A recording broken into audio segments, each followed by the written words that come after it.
I was looking to make a film in Australia because my parents wanted to spend a little more time with me mostly. And I had seen a documentary at a film festival there that I thought was really interesting about Scandinavian backpackers who were working in an outback pub. I hadn't seen Australia represented that way through well, not just through a female lens, but through foreigners trying to make sense of the culture and sense of the drinking culture and what that was like. And also sort of standing up for themselves and saying no to certain things in the culture, which I thought was interesting. And knowing that maybe Julia could play one of the roles was a real, maybe really attracted to the idea. And so, yeah, pitched it around and somehow got it made.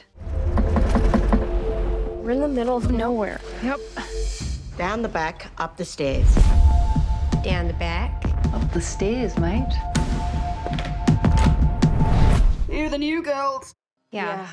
I work so well with Julia. This is the second film we've done together, but we really have we don't have to communicate too much. We kind of know each other so well at this point. So then it was about trying to figure out who to put around her. I knew, by the way, in making a film in Australia that I had access to great Aussie actors. So I thought it would be really interesting to see them opposite her. So I was able to take, different actors from different films that I liked and be like, oh, can I get Toby from Baby Teeth and James from Animal Kingdom and Dan from Snowtown, and kind of put them all up against Julia and see what she did with them, which I thought was really interesting. And Jessica was the hardest person to cast. She's great, and she was actually the first person basically I spoke to, but it was just hard to figure out what I needed, and I think it was looking for someone who energetically was different, but also fit in with us and got along with us and could make our little duo or trio without it feeling forced or, and who kind of was our people, But immediately I could tell she was right. There was something about her energy, maybe because she's British, which helps her understand a little bit more about the culture, and she spent a lot of time in Australia. Yeah, I felt like she just felt naturally like it worked and it clicked, and I hung up the phone and then immediately called them and said, oh, she's got the role, she's fabulous. We particularly wanted to cast good people who understood the material. It's sensitive material. We didn't want anyone making jokes about whatever we were doing. Once they called cut, we needed people to, be professional and kind. So we really got a good group together. And as a result, all of the cast, they had such a wonderful time together. They were always out having a good time. I was always working and I could always hear them, having a fun elsewhere and really enjoying themselves. So I was really happy about that. Physically, it's not a very demanding job. The only thing that can be a little bothersome is the remoteness of the location. Will there be kangaroos? It's a lot more laid back down there, which is I'm not used to because I just came off this American TV show where everything goes so quickly. In Australia, everything's slow. But yeah, it was fun, and we had a good group of people, and yeah, it was an experience. There was a lot of kangaroos on the road, and we were always worried you'll hit them with your car. We knew which state we wanted to shoot in because it had a good tax credit, so it was easy to shoot in. And then we had a scout head out there, find some places, but actually it was the first place we visited, which is weird.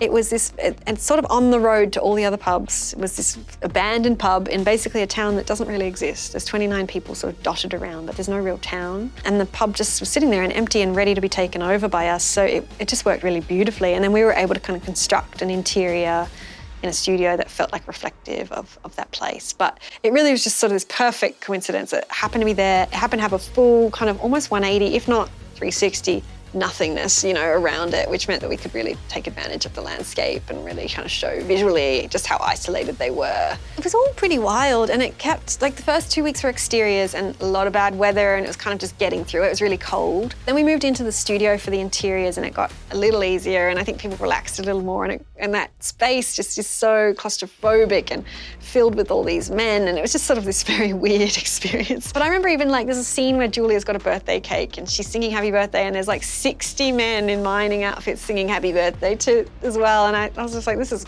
crazy. I think Julia came up to me going, what are we making, So that was really wonderful. It was so weird and wonderful. It's a tip.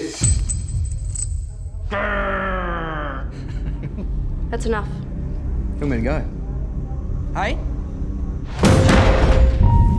It took me a minute to figure out if I had the strength to even take it on. It's a lot of vulgar language and things that I was I don't want to really spend, a year writing this and thinking, being in this space. But I brought on a co-writer who had lived in regional Australia, and he brought a lot to it, and we made it. It was quite a fun process, so it was really quite organic. And he was at the drama school and I was at the film school, so we've known each other forever. So I knew that even though he has this wild, weird mind, he's a very safe, lovely guy. So he was kind of the perfect person to bring on to kind of explore the kind of darker aspects dynamics of these male characters. He would just send stuff to me and I'd write back and send it back, and we kind of just battle over this script in a way that was kind of reflective of this kind of girls versus men environment in the film itself. So it sort of naturally came together really quickly. All of a sudden it was done and we were like, all right, let's go. Let's try and make it. We're out. Where are you gonna go, eh? Bus is not for 2 days.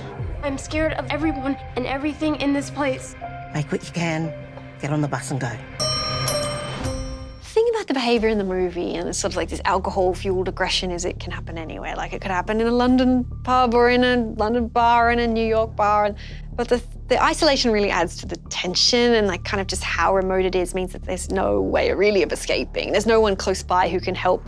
They're really on their own. So all that kind of ratchets up the tension and kind of makes it this really kind of anxious, anxiety-inducing experience, I think. I didn't want it to feel bleak and like, I didn't want them to walk away and just accept that sort of behaviour. I really wanted them to say no and to stand up for themselves.